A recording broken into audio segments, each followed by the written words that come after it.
I'm here today. Mommy, you make me shy.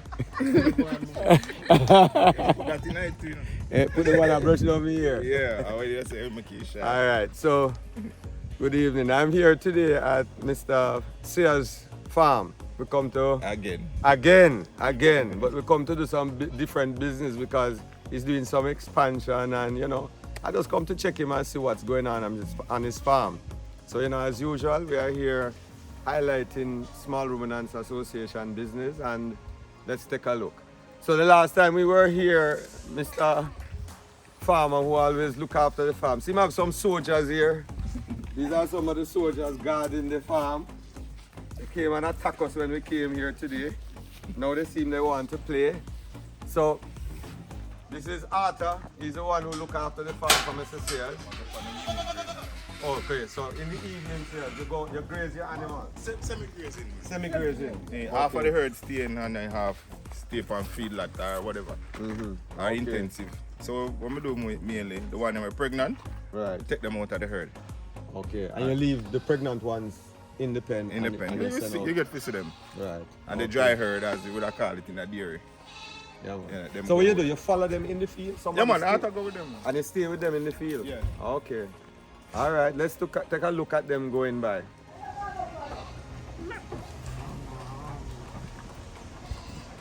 So these are some of your Boers that you bred up. Yeah, man, some of them are bred up. Some of them, yeah, majority of them are bred up. You're right, that's it. Right. Except one. One of them. Captain Stefan Dave. Boy, your herd really grow. Look at that mother, nice. I like that. Boy, Alpine Nubian. That's a big move. Yeah man, she's huge.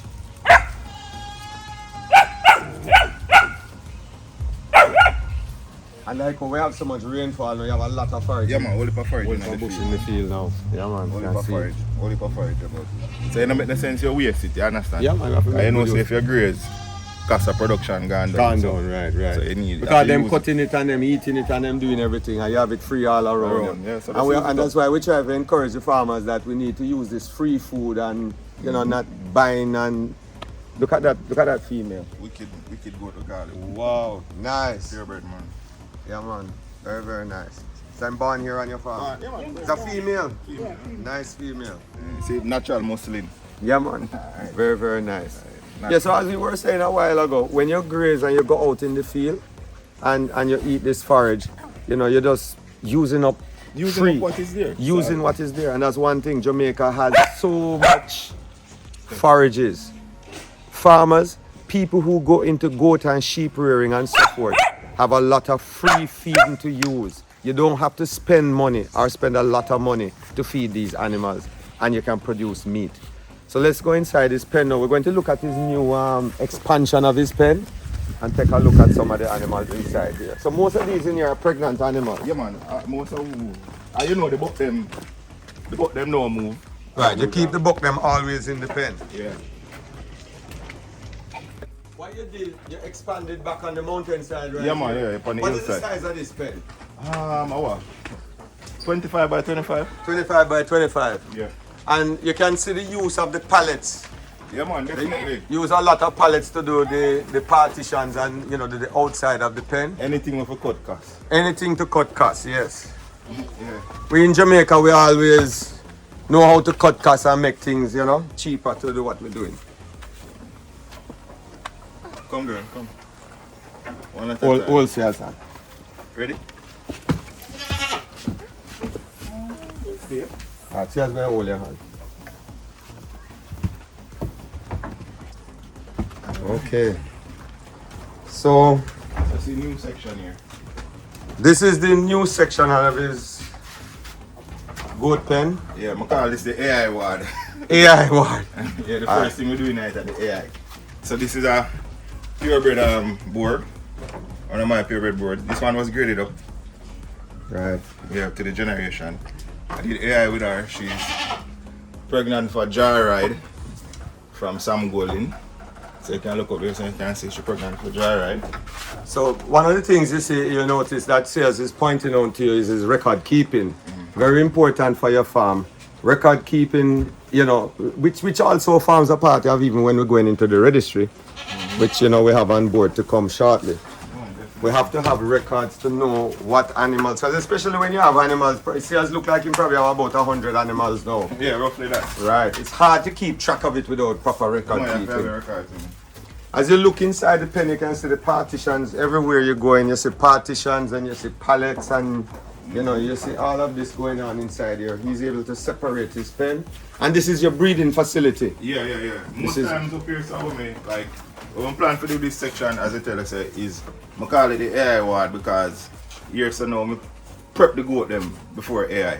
Right. So when I take them out of the herd, like for probably say 6 weeks before. Right. And keep them mean straight till them have kid. Right. There's a word for that, I don't remember the word here now. I call it prep. Prep, you call it prep. Fertility clinic. Fertility clinic, yes. Yeah, So you see he's feeding trough and all the feeding program. So she's heavily pregnant.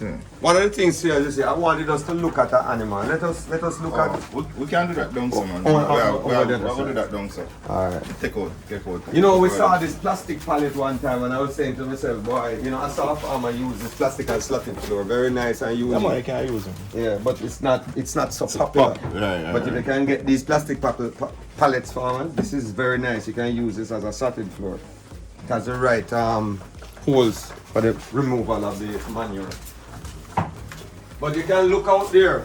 Yeah, man. When we are standing up at the pen and we're looking out, you're seeing the whole of the area. And one of the things that is nice about this elevation floor like this is the fresh air. Fresh air and it's cool, It provides fresh air, which is very important for the animals. To have fresh air and have that breeze going through the farm and Yeah, man. Keep down all the ammonia down at the bottom. all of the ammonia is kept down, which is very important because you maybe clean this every 6 months or so. Yeah, every year. Or every year. Every year.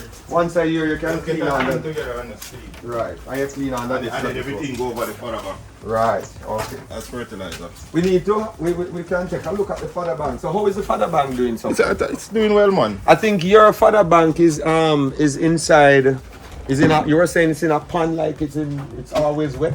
Like when you wet season, I can get a lot of rain. You have a part of it always damp. Damp, okay. Right. So irrigation is not an issue for you then? No, only probably when the time really dry, we use up the water. But other than that, we just take on the time,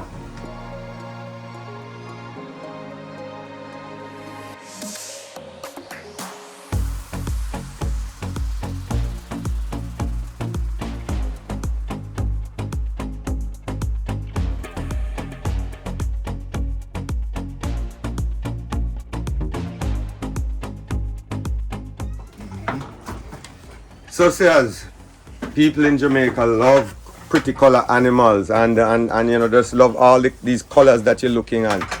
And from they see long ears and pretty color, they said this is a good animal.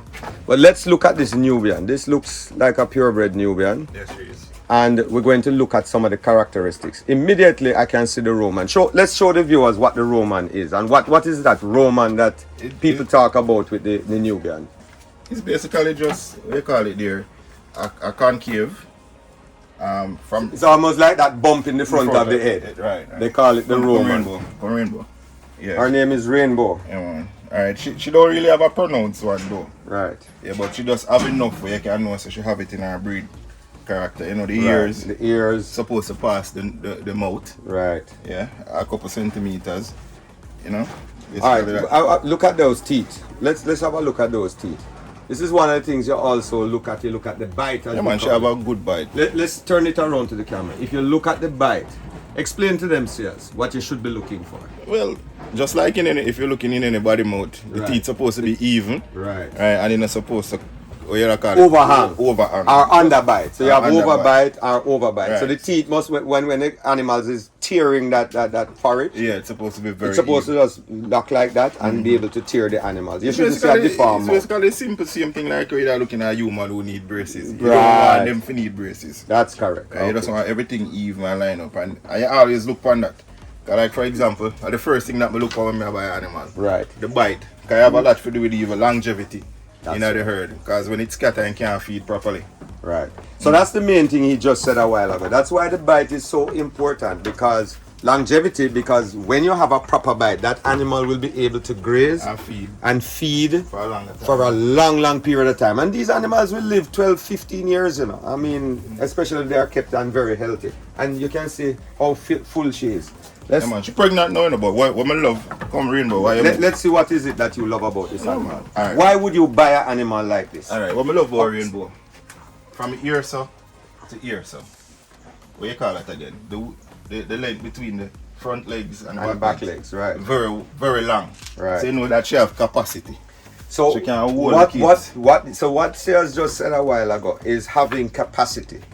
That is one thing that affects capacity, that length. So if she have a twin or 3 kids inside of that that womb, she will be able to hold it, because comfortably hold it and not struggle with that. Also, what affects also is the width of the front of the animals also, the barrel, I think. Yeah, man, the barrel, yeah. You want a wide barrel. And you want good depth. And you want good depth. Depth mean the depth. Show the depth, Charles. The depth. See rainbow. Alright. So when we talk about the depth, it's the degrees from the ground. From the ground go up, right? And between here. Right. So that distance between there, you want a good depth. Yeah, you don't want it too much, you know. Right. Especially in a Nubian, you know, because it's not a meat goat. Right. But you want it enough that, you know, it helps the capacity of the animal. So, alright. That croup there, you should have, just show them the... Alright, you want it level. You want the back to level. But you don't want it too straight sometimes. Right. And you don't want a saddle back. You have some animals, you see it dipping like this. It also affect with the kidding, you know, when to hold that barrel. They show people them love when it's straight out. Right. But you know, me don't really love it that much. I want it straight, level off.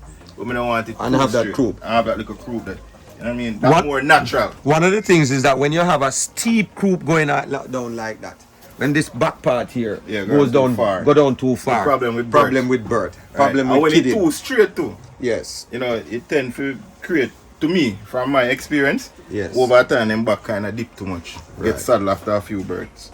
So all of these things, you know, affects birthing and kidding and all of that. That's why you look for all of these characteristics when you're buying an animal. Now, the next thing about a Nubian is that, well, any goat, you want to look at the udder. I mean, I know you would. No, what you want to see in a good udder is good attachment. She's not so well attached. She's not a perfect attachment. So yeah, you know, because you know why? Because she's mainly Anglo-Nubian. If she had more American in her, yes, you would, because the British never really breed for the milk alone. Right. While in America, the US, they breed for milk. They breed for milk. When you have good, a lot of time on other attachment. The good other attachment, now you're going to have that udder coming down between the legs, and you're going to have the udder also moving towards the front of the stomach, and you have to have good, you know, good attachment. Now the next thing you could have criticized her a little bit. Yes. Yeah, honestly, would have prefer some more bone on the feet. Yes. And I want some more bone on the feet. Yes. But you know, you're not get a perfect animal. There's no perfect animals. Yeah. And our legs. Yeah, you also want strength. Yes. You can see our legs and how she stand. Yeah. You probably want a little more strength. I agree. Yeah, man. But another thing too is that sometimes when you have the animals in a pen environment like this and they're not walking up and down, sometimes the muscles don't develop enough and the feet don't get as strong and all of that. So it really don't constitute a bad animal. But sometimes it's the exercise that play a role. Yeah, man. We see that all the while. We are here now, we're looking at this animal. This is a Nubian type animal, and this is more, I think for Jamaica, we have bred these for meat and milk. More meat than anything else, but we are now looking at milk from the Nubian line. Let's take a look at another one, a graded one.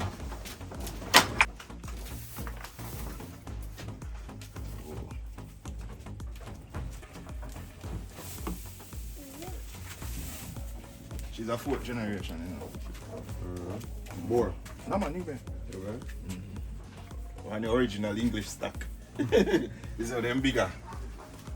When you take a look on her, full of milk. Come. Alright. So now we are looking here at another Nubian. This is it's a graded Nubian. I think this is the fourth generation. Fourth generation. And usually when you reach, original. I think this sixth generation. Well, depends. In America, it depends. Some of them start from 4. And some go to 6. 6 with the males now, man. 6 is for the male. Females can start at 4th generation, then can.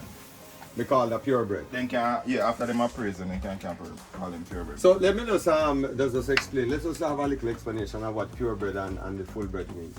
Basically, fullbred is from the animals have to be traced back to the origin.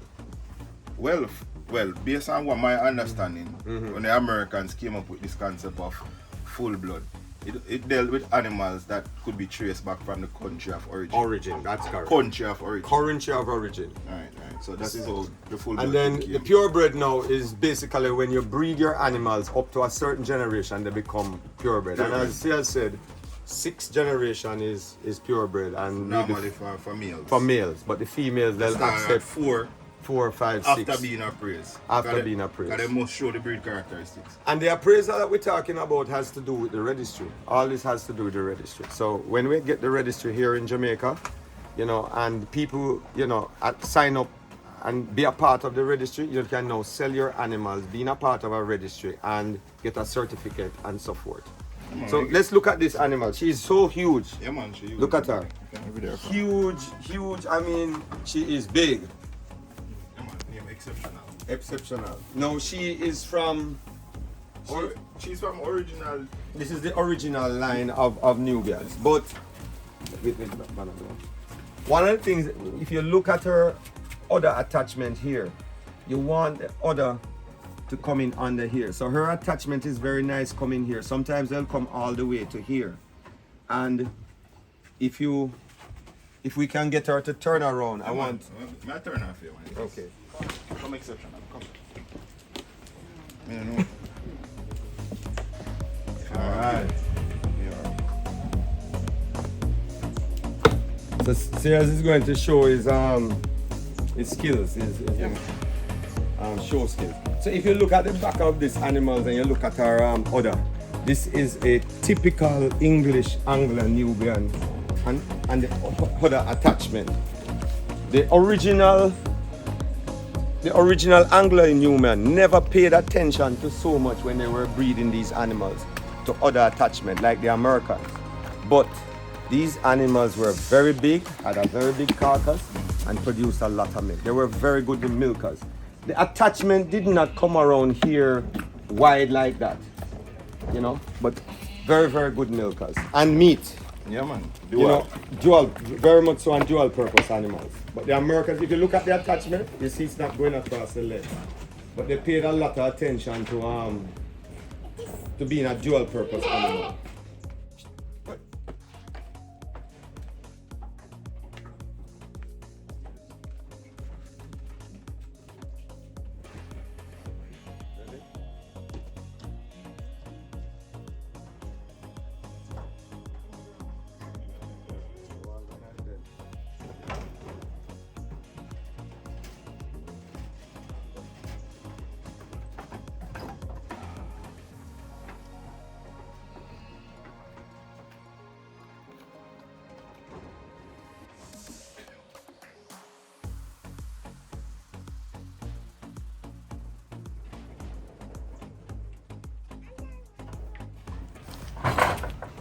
Yes, sir?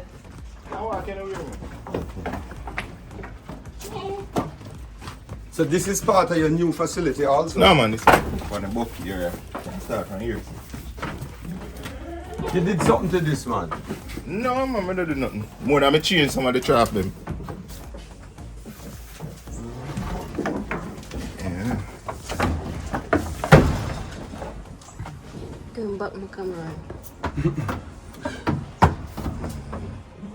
Oh, you go inside now? From the back. Oh. From the back. That new way you look. You know, I buy him from Mackie. Buy him from Mackie in here, Corporal.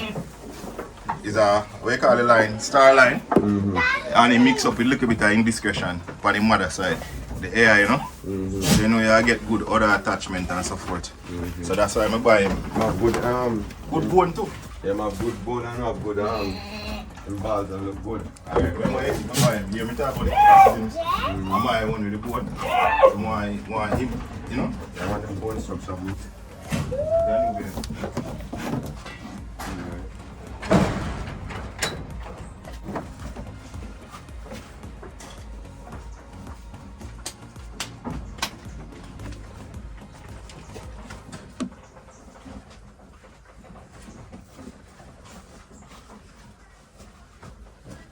All buck piece up himself. Man, as usual.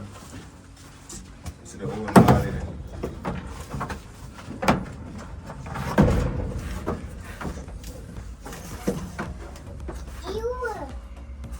What?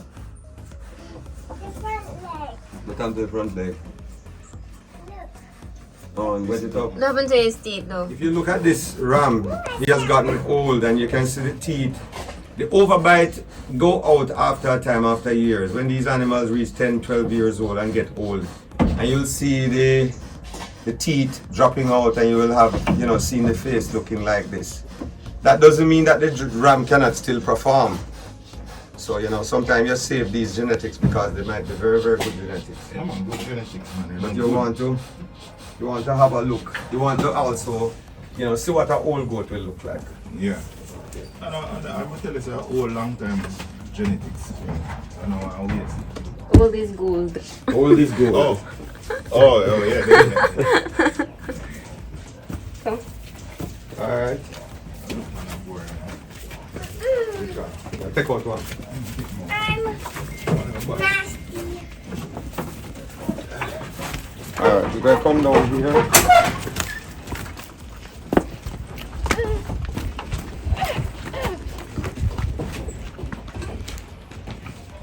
Daddy, I like the jet.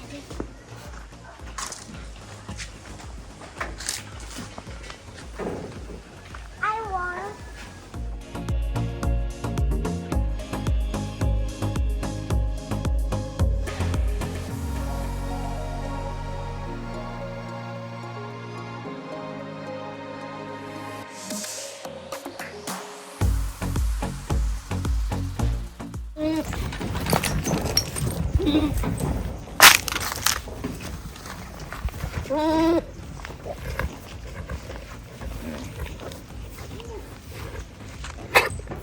Let's get him profile. Alright. So now we are looking at a lovely Boer ram here. Yeah, boy, a year old. He's what, 1 year old. Looks Yeah. like him weigh about maybe 120 pounds. Just a bit more than that. Probably maybe. what? Probably 130. I don't know. But him heavy. Very heavy. Now we'll take a look at profile. him. Right. Look at that profile of this ram. Look at those back legs. Very thick bones. Good balls. You see how thick those bones are? You must always buy a Boer ram. Especially, you see with these front legs and these back legs, you want big bones.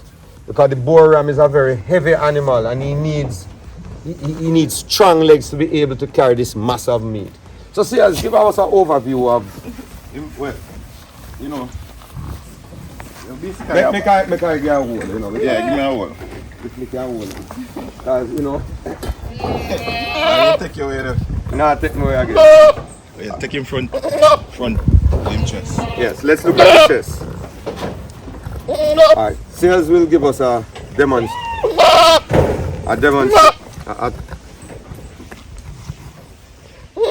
I bought this book from Dr. Graham when he was probably 3 months old.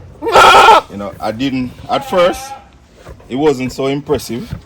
I might have, but Doc showed me his mother and his father. So I said, well, if that's his mom and that's his dad, something must in him, you know. For the first 6 months, I never liked him. And then all of a sudden, him just kind of blossomed into a nice buck. You know, the thing I love about him, as I said already, Bernard, I love his feet. He have strong feet, you know. Right. He has good onset. One of the things is that when you put your finger between the horn like this, it must have space. It must not be narrow. His horn does not stick into his neck area or sticking into his head or anywhere near to pierce him. So his onset is nice. He has a masculine face. If you see his face, he has a masculine face.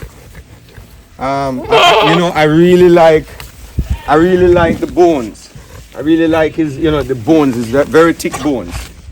Alright. And you know, me love with him face. Yes. You look for him face, the curve come right up and match him arms. Right. He has a, yes, the curve is very nice. Very, very nice. Yeah man, I love him man. It was a good buy. He also has a thick the barrel area here.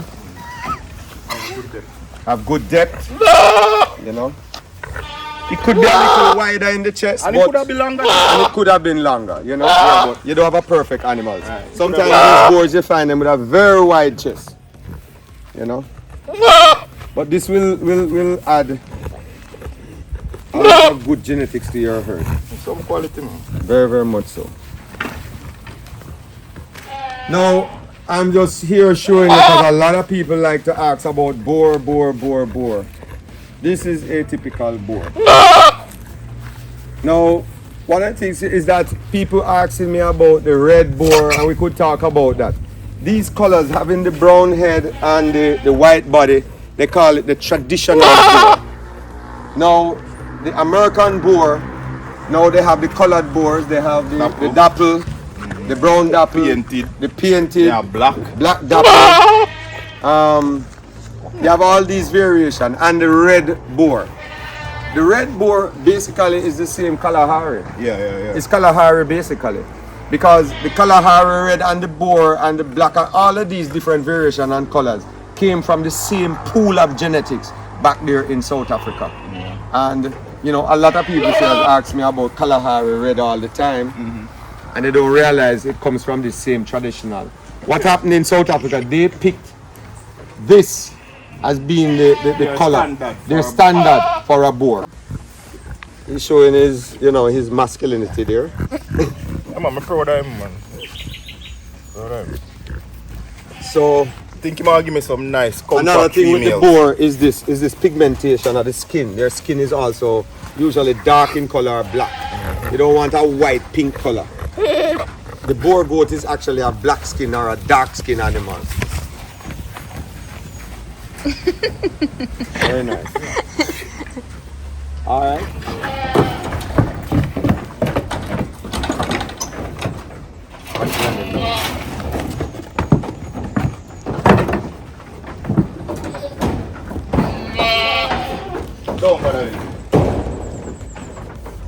All right. So you know, see as always doing some other little things. Him have some cattle growing out here. Yeah, man, I have 6 mixed bulls, you know, dairy type bulls. Right. That we're fattening.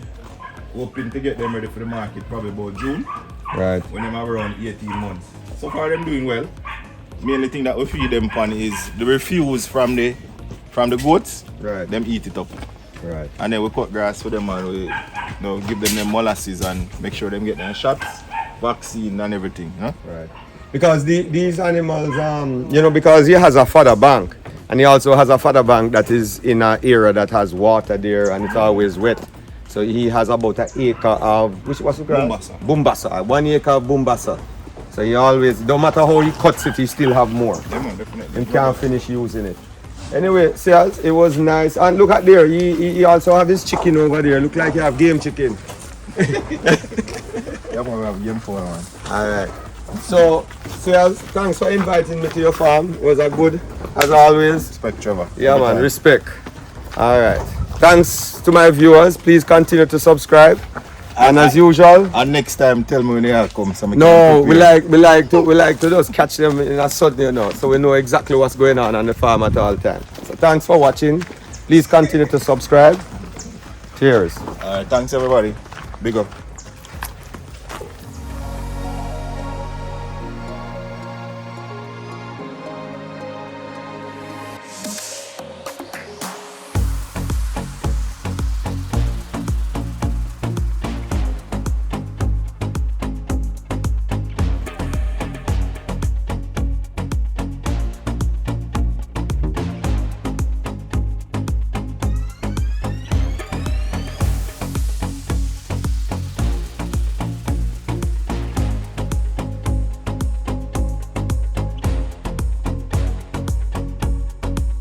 Dante. So what you do on the farm, Dante? I'm a farm manager.